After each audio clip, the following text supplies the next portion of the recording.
There's been a literary arms race going off across BookTube with Steve Donahue, Aaron Facer, That Reading Guy, and Christopher Russell, each of whom has been accumulating a book reserve in order to outflank each other on this BookTube battlefield.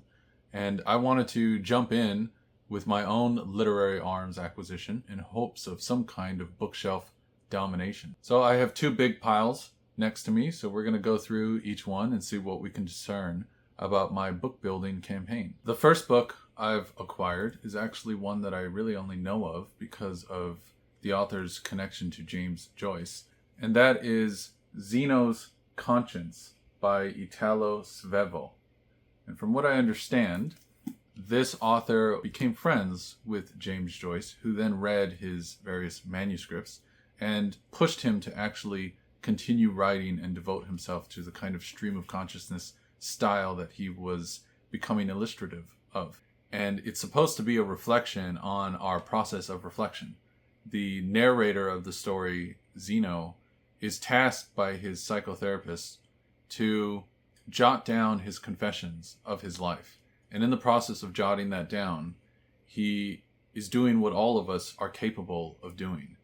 You can accumulate so much information about yourself and then utilize that information for your own selfish, self-endearing ends, where you make that story that you tell highly sympathetic to your position. It can feel true because all the information fits, and that feels like enough just to have the information slot perfectly and smoothly. It is, I hope, a nice example of some of modernist literature's continuous attempt to map out the ways that we think about ourselves and we consciously exist and persist in the world. And my hope is that this book accomplishes that with some degree of insight and complexity and doesn't merely fall back on the trickery of stream of conscious writing where it's merely flowing in and out of thought, but instead is actually trying to illuminate something deeper about thought. So that is Zeno's Conscience by Italo Svevo. Then we have a book that I learned about through one of Steve Donahue's videos, and that is Red Earth and Pouring Rain by Vikram Chandra. And this is one of those nested narrative type stories. It starts off with, in the very opening line, "The day before Abhay shot the white-faced monkey, he awoke to find himself bathed in sweat." It grabs your attention immediately because you're just wondering why and what's going on. And then what ends up happening is it turns out this monkey is some kind of reincarnated Indian poet. And in order to maintain its survival, it starts to tell stories to the family of the Indian college student. And when it gets tired, the Indian college student also tells his own stories. And so they go back and forth with each other. And so this monkey is like Scheherazade in 1001 Nights, or like the corpse in the Oceans of Cruelty, which I talked about before. And this is another classic Indian tale that has been retold in this modern translation. And what you get with these frame narrative stories is really just this kind of celebration of storytelling itself, storytelling as necessary to survival. But what is intriguing about the little bit that I've read of this book is it feels to me like the stories are intended to kind of contrast with one another, because the Indian student is describing his experiences in America, and the monkey/reincarnated poet is following more traditional storytelling modes. And you end up with this almost dialectical image of the past and the present converging between these two different identities of what it is to be Indian in this particular time. And it's super interesting to think about, one, how entertaining the story seems to be. The writing style is so smooth and flowing. And then what is it trying to suggest about that transition into the modern day and the contemporary fixations of the main character, the Indian student. So this should be a really fun book. I'm looking forward to it. That is Red Earth and Pouring Rain. Then we have a book that literally just arrived in the mail straight from the author, and that is The Seventh Chamber by Peter Vossler. And this is one of those books that ended up in my inbox with a really intriguing premise. In the description of the book, it's described as Borges by candlelight, which is certainly a strong comparison. And it's supposed to be a calm entering into arcane wisdom and occult philosophy. And it opens, I read the beginning, and it opens in 1931 Paris, which I know is right between the July Revolution and the June Rebellion. So I don't know if that's like a purposeful liminal state that it's supposed to be in, but that would be somewhat fitting if it's called the seventh chamber. The idea being like the number 7 is supposed to be like a moment of completeness and or transition. At least that's what I understand. So I wonder if that's what that means, this idea of the seventh chamber. But there also seems to be an architectural interest in the novel. This main character is told to go to a hotel by a teacher of some kind who leaves with him this ancient text that is supposed to contain the original Adamic language, the language of Adam prior to the dispersal of the Tower of Babel. From there, it seems to be in the process of learning this language, this main character seemingly gains the capacity to influence the world or change it in some way. It's supposed to be a story that branches away from realism pretty dramatically as it goes along, toward a direction of the ways that certain phonetic combinations in language could almost be like the architecture of a building and shift and turn and change the world around it. And it's that extreme taking literally the notion of language defining our world and then also associating it with occult fixations. The opening is certainly a strong start for this book. It has just a description of the space around it and the obscurity that hangs in the balance of the shadows, with the rain drummed upon the gleaming rain-washed cobblestones, which, cleansed of the gutter's filth, shone like black obsidian beneath the sun. Shopkeepers hastily shut their doors, while shadowy, pallid faces peered out from beneath awnings and overhangs, their features distorted, offering only meager refuge against the tempestuous downpour.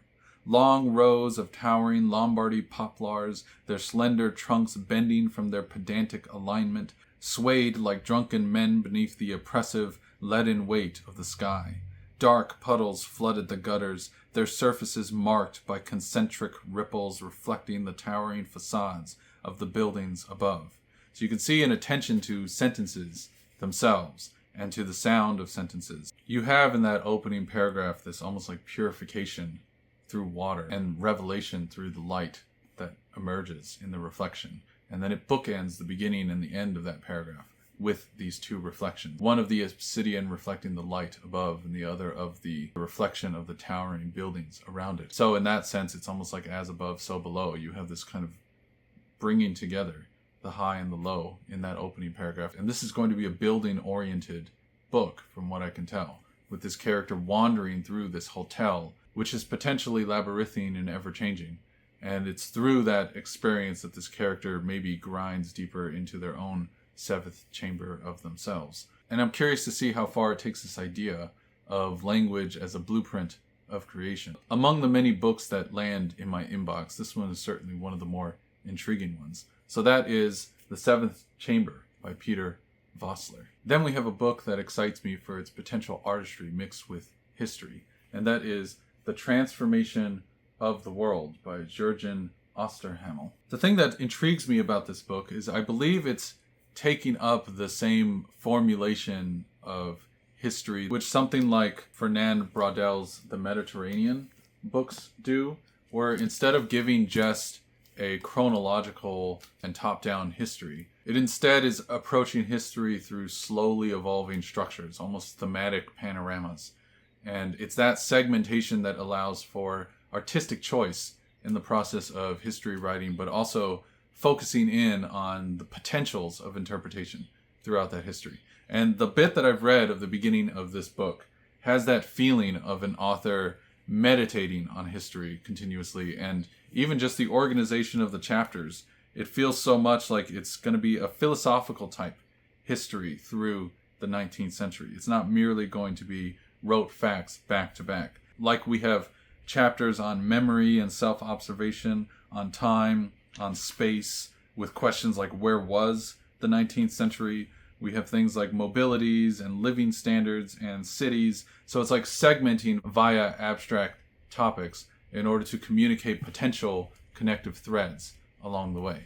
And it's that kind of history that is unusual, but also I find more engaging because it has that kind of like literary art to it. Even though, of course, with every bit of interpretation, you have to go in with some degree of skepticism, but that's on all of us whenever we read or hear anything. And this book, when it looks at the long 19th century, from what I understand, it is a global historical look. It's not too narrowly confined to Western interests alone. And it's trying to reinforce, I believe, this understanding of how we are a globalized society, whether we like it or not, and we can attempt to isolate, but there is going to be a set of tumbling consequences as a result of that isolation because we are already quite integrated.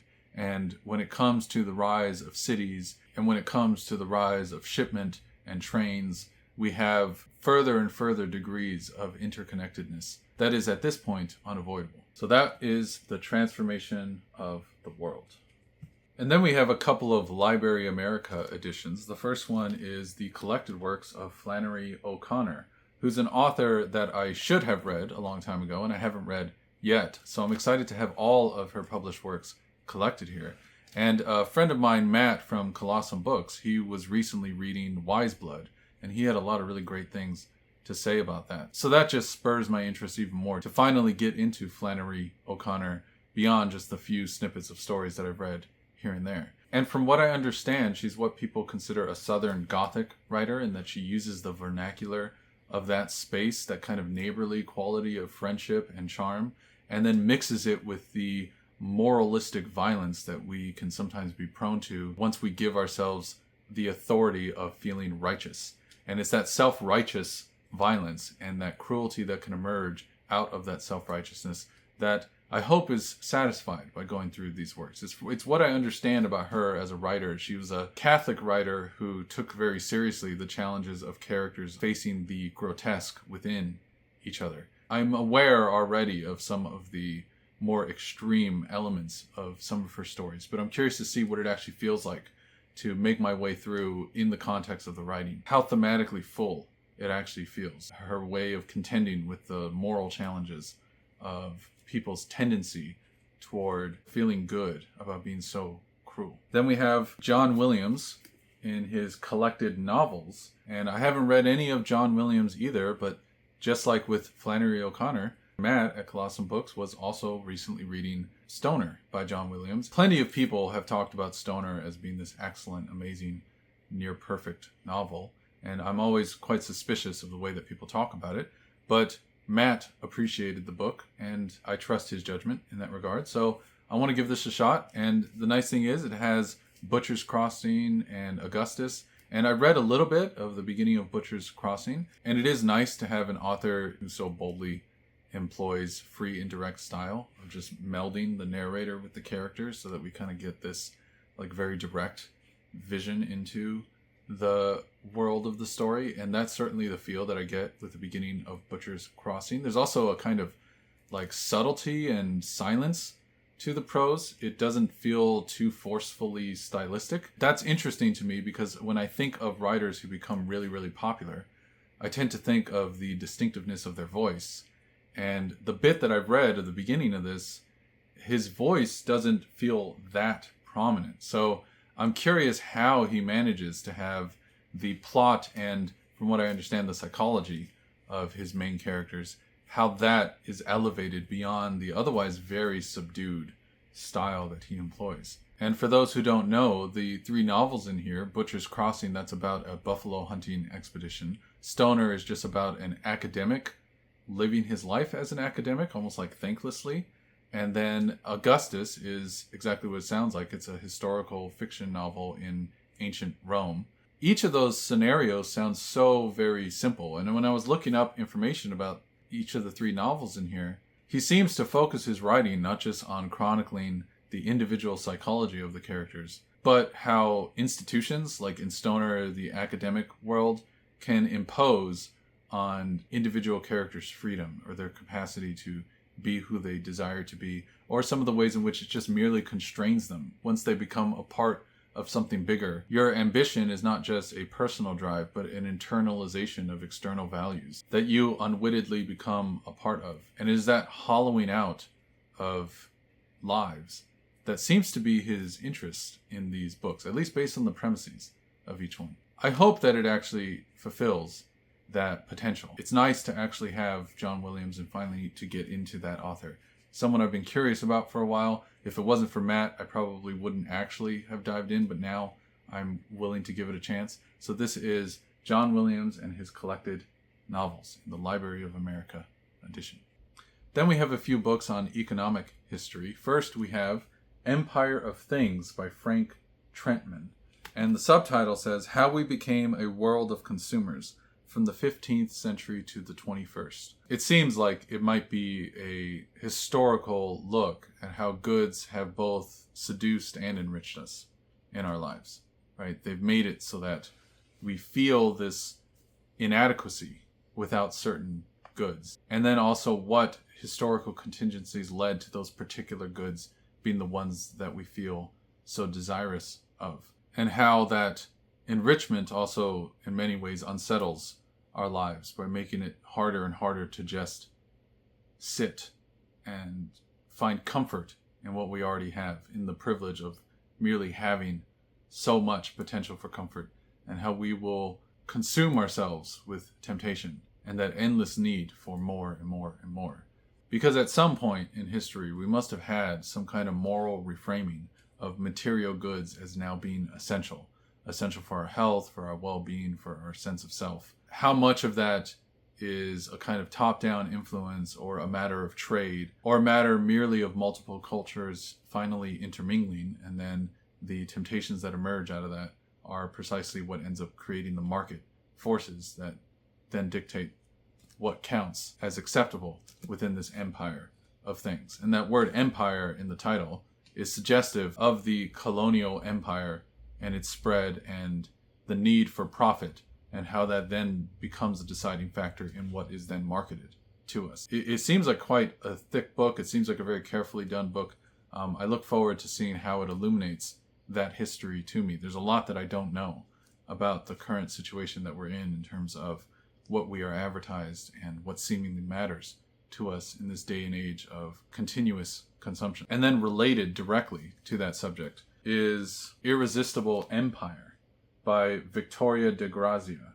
This one I had heard about from, I think it was like an interview with Adam Tooze, where he brought this up as a really great overview of America's influence on the world stage. Specifically, the way that America's cultural influence was not just military power, but market power. The way that the consumer realm can feel apolitical, but of course it is far from it. There is always going to be a soft power influence that's going to grow and grow depending on what permeates people's daily lives. So many of the innovations that America brings to other parts of the world can feel quite trivial, like department stores and supermarkets and even just Hollywood films. But those things can completely transform the social life of the people who consume each of them. So if American influence spreads through the goods that it shares, including the cultural goods, then of course that's going to change life in other parts of the world. And it's seemingly trying to deal with the hegemony of American culture, the consent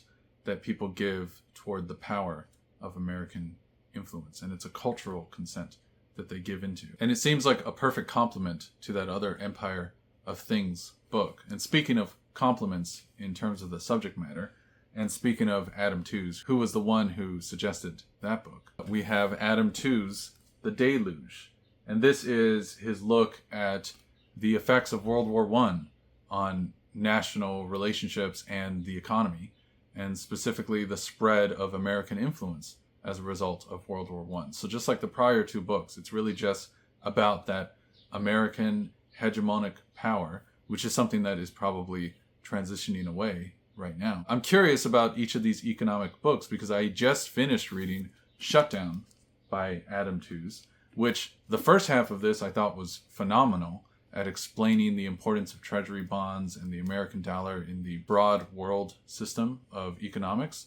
But in the latter half, it sort of petered out a little bit. It felt like he ran out of things to discuss. It's supposed to be about the effect of the COVID crisis on the economy, and it reveals so many great tidbits about the fundamental instabilities in the global financial system. And I really just wanted something more substantive than what this book ended up actually offering. So that's where The Deluge comes in. The idea is like I want to see Adam Tooze really flesh out his argumentation and his use of economic principles and his ability to explain them so well.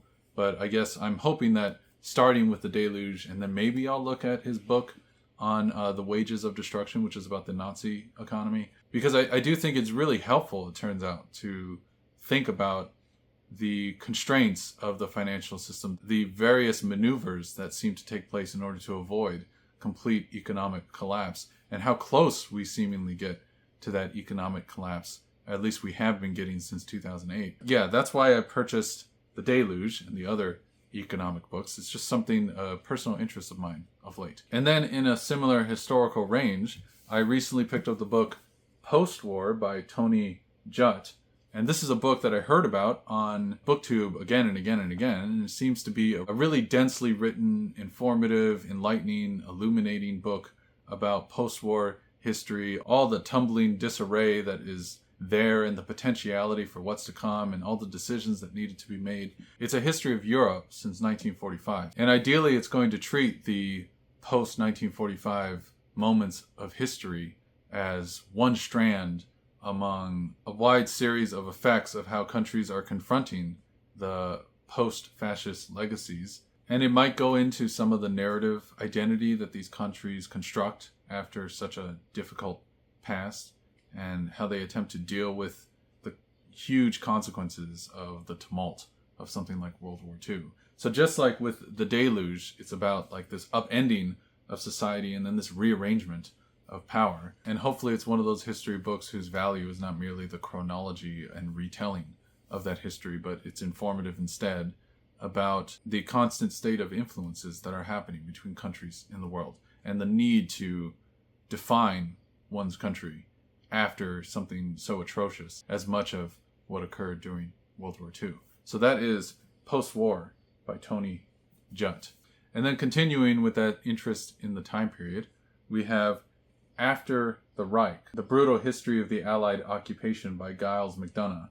This is supposed to be about the 5 years post-World War II when the Allies were occupying Germany and some of the atrocities that occurred therein, which is not something I know a lot about, but that's why I hope this book will illuminate some of those details. It probably will be a difficult read from what I understand. The Allied occupation was quite brutal. There was a movement of people from Eastern Europe back west, and it was like a forced migration, which apparently had quite a heavy cost in lives. And there was various acts of extreme cruelty. And again, it is that kind of self-righteous cruelty where because those we were occupying were part of such a brutal regime, there's a kind of permission to be brutal in turn. It seems like both this book and Post-War are dealing with devastation as a starting point for a culture's identity and how it is that we deal with that devastation even if we were the cause. So that is After the Reich by Giles McDonough. And then we have that other side of a country's response to atrocity with A Demon-Hunted Land by Monica Black.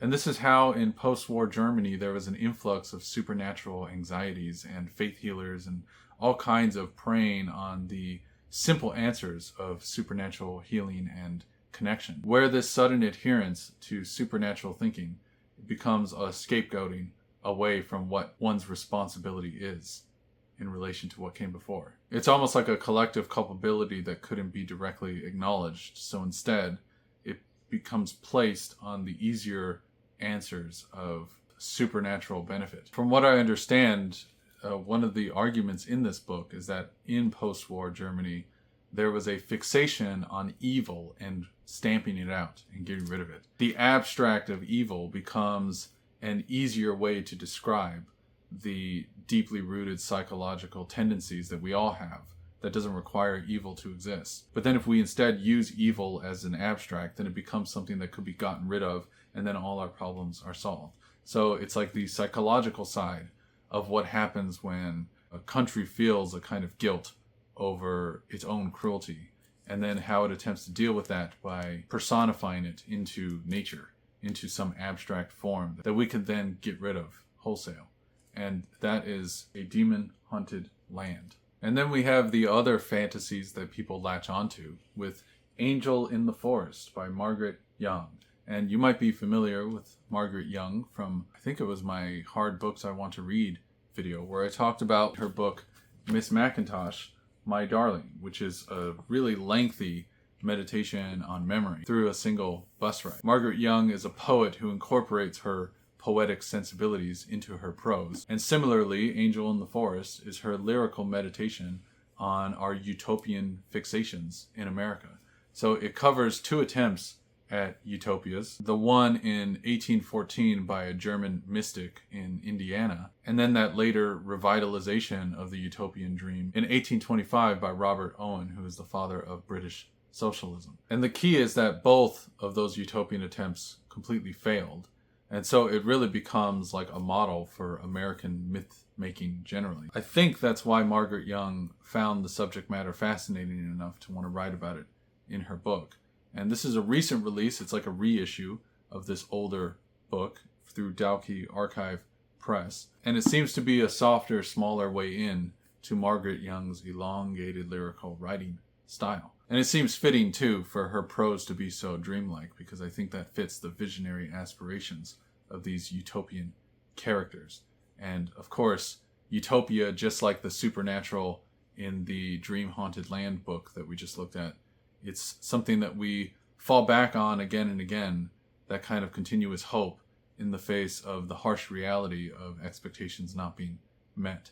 So that is Angel in the Forest by Margaret Young. I've been reading books on political philosophy for a while now, and it's actually through disappointment that I ended up getting the next book that I'm about to show, which is a history of Western political thought. And this is by J.S. McClelland.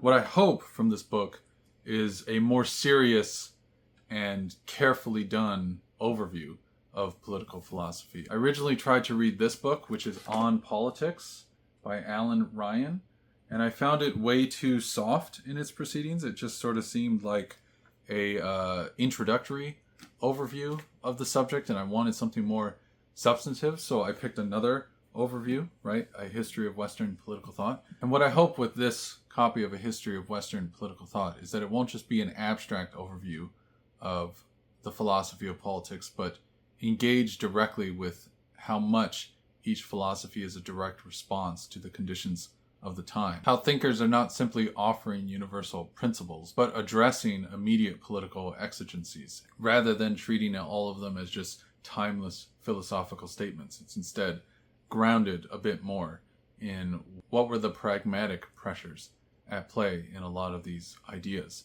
And so that's what I'm hoping for with this book by McClelland. And then finally, the last book that I recently purchased is A History of Private Life in 5 volumes. And this one is exactly what it sounds like, is focused on the day-to-day life of European citizens. What their households are like, what are the social hierarchies that they take as obvious. We're not just looking at big public events, we're looking at like intimate domestic spaces, like the bedrooms, the gardens, the dining rooms. These things that were a part of each person's moment-to-moment world. It really was their whole world. And how maybe as the architecture changed, so too does the relationship to that space change, because private spaces are really so much of the culture that filters into those spaces, right? Like, think of the things that are around you right now. So much of that is created within a sphere of what is desirable within the particular society that we have, and or what is even an option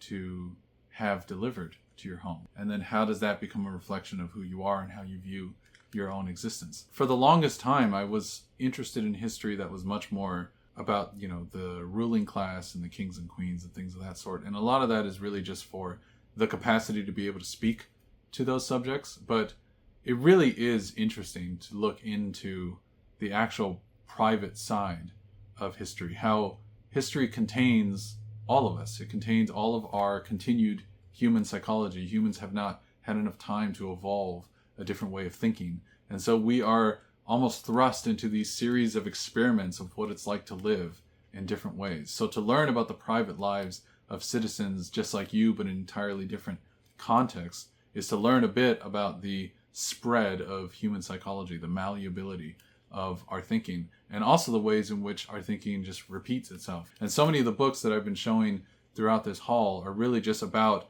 the interior spaces that we fall into and how the outer spaces then affect that interiority. So it's an exciting prospect. All of these books are now part of my personal history of promises that I'm making to myself. As I walk through and pass this constellation of books blinking at me with their temptations, I will be thinking about the opportunities for learning that each implies. And it's the meaning of this personal library that is so much of the meaning of what matters to me in literature. I hope that you get a sense of my future self through all of these books, or at least what I imagine my future self being with the kinds of things that I hope to read. Remember, this is part of this literary arms race that we're now in on BookTube, so take part if you have your own channel. I'll see you guys around. Bye-bye.